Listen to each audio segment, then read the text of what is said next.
Hello दोस्तों, आज हम लोग देखेंगे ऐतिहासिक ग्रंथ और उसके उनसे संबंधित लेखकों के बारे में। तो पहली पुस्तक हमारी है अष्टाध्यायी। अष्टाध्यायी पाणिनि की रचना है। इसमें पूर्व मौर्य काल के भारत की राजनीतिक, सामाजिक एवं धार्मिक दशा की जानकारी मिलती है, यानी पूर्व मौर्य काल के बारे में हमें जानकारी अष्टाध्यायी यानी पाणिनि के ग्रंथ अष्टाध्यायी से जानकारी मिलती है। उसके बाद अगली पुस्तक हमारी है मुद्रा राक्षस, जो कि विशाख दत्त की रचना है। इसमें नंद एवं मौर्य वंश के पतन और गुप्त वंश की स्थापना से संबंधित जानकारी मिलती है। उसके बाद में अगली हमारी पुस्तक है कथा सरित सागर, जो कि सोमदेव की रचना है। इसमें कश्मीर राज्य में स्त्री की पतनोन्मुख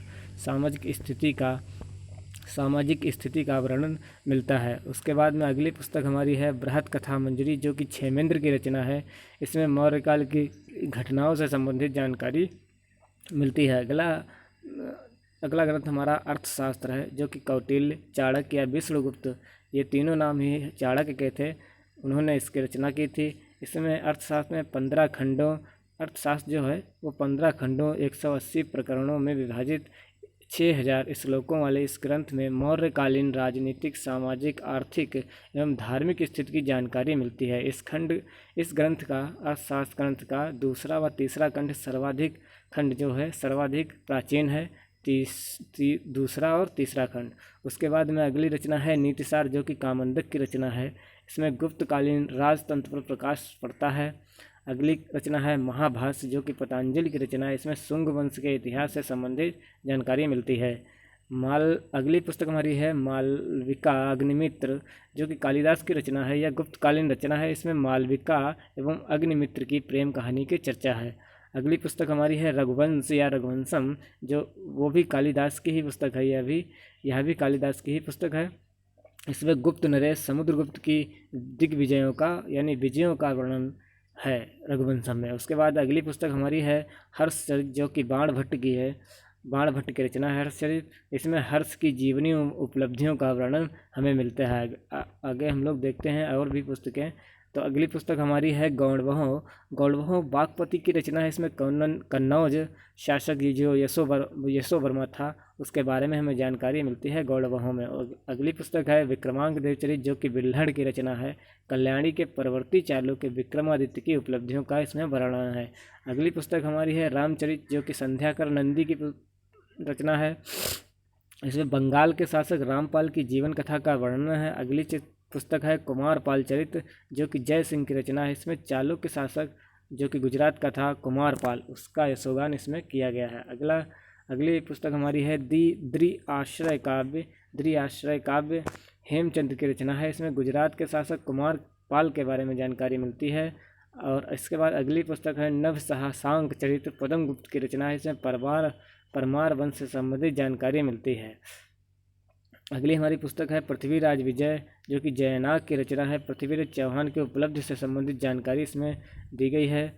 अगली पुस्तक हमारी है राज तरंगिणी, जो कि कल्हड़ की रचना है। इसमें यह पूर्णतः पहला ऐतिहासिक ग्रंथ है। राज तरंगिणी जो है वो कल्हड़ की रचना है और यह पहला ग्रंथ है। इसमें हमें कश्मीर के इतिहास की जानकारी मिलती है। अगली पुस्तक हमारी है गार्गी संहिता, जो कि गार्गी की रचना है। इसमें यूनानी आक्रमण से संबंधित जानकारी मिलती है। अगली पुस्तक है कीर्ति कौमुदी, जो कि सोमेश्वर की रचना है। इसमें चालुक्य वंश के इतिहास के बारे में जानकारी मिलती है।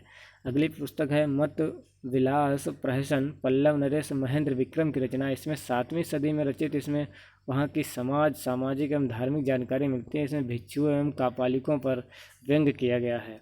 अगली पुस्तक है अवंती सुंदरी कथा, जो कि दांडी की रचना है। इसमें पल्लवों के इतिहास के बारे में जानकारी मिलती है। प्रबंध चिंतामणि मेरुतंगाचार्य की रचना। इसमें यह 5 खंडों में विभाजित इस ग्रंथ से विक्रमांक, सातवाहन, मूलराज, मुंज, भोज, सिद्धराज, जयसिंह, कुमारपाल, लक्ष्मण सेन, जयचंद आदि के बारे में जानकारी मिलती है। यह एक जैन ग्रंथ है। मत्स्यकटिकम शूद्रक की रचना है, जो कि गुप्तकालीन समाज एवं संस्कृति का विवरण देती है। अगली पुस्तक हमारी है 10 कुमार चरित्र, जो कि दांडी की ही रचना है। इसमें भी गुप्तकालीन समाज एवं संस्कृति का विवरण मिलता है। इसके साथ हम लोग देख लेते हैं कुछ विदेशी लेखकों के द्वारा लिखी गई पुस्तकें और उन पुस्तकों में किसके बारे में वर्णन है उसके बारे में देख लेते हैं। तो विदेशी यात्रियों के वर्णन में सबसे पहले पुस्तक है मेगास्थनीज मेगास्थनीज जो था यात्री वो चंद्रगुप्त मौर्य के दरबार में आया था और उसने इंडिका नामक पुस्तक लिखी है। इंडिका में हमें मौर्य प्रशासन, सामाजिक आर्थिक व्यवस्था, पाटलिपुत्र के बारे में जानकारी मिलती है। डायमेकस जो कि बिंदुसार के दरबार में आया था, इसने कोई पुस्तक नहीं लिखी, लेकिन सीरिया के राजा एंटियोकस का राजदूत था डायमेकस। अगला है डायनोसिस, ये भी अशोक के दरबार में आया था, लेकिन इसने भी कोई पुस्तक नहीं लिखी। ये मिस्र नरेश टालमी फिलाडेल्फस का राजदूत था। अगली पुस्तक है टालमी। अगला जो यात्री था वो टालमी था। उसने भूगोल नामक पुस्तक की रचना की। 2वीं सदी तक ज्ञात विश्व भूगोल की जानकारी इसमें मिलती है। अगला हमारा यात्री था प्लिनी, जिसने नेचुरल हिस्टोरिका नामक पुस्तक लिखी है। इसमें प्रथम सदी में भारत रोम व्यापार का विस्तृत विवरण मिलता है। अगला है फयान जो कि चंद्रगुप्त द्वितीय के दरबार में आया था। फोक्यूकी नामक इसने पुस्तक लिखी। इसमें 5वीं सदी के गुप्त साम्राज्य एवं समाज का विवरण मिलता है। अगला है हेनसांग या युआन चांग, जो कि हर्षवर्धन के शासनकाल में ही भारत में आया था। इसने युकी नामक पुस्तक लिखी। इसमें तत्कालीन समाज, राजनीति, धर्म एवं अर्थव्यवस्था की जानकारी मिलती है। अगला है इत्सिंगी जो था वो इसने कोई पुस्तक नहीं लिखी। ये गुप्तोत्तरकालीन समाज, संस्कृति, धर्म की जानकारी इसके द्वारा भी हमें मिलती है। हिली, इसने हेनसांग की जीवनी लिखी है। Okay, thank you.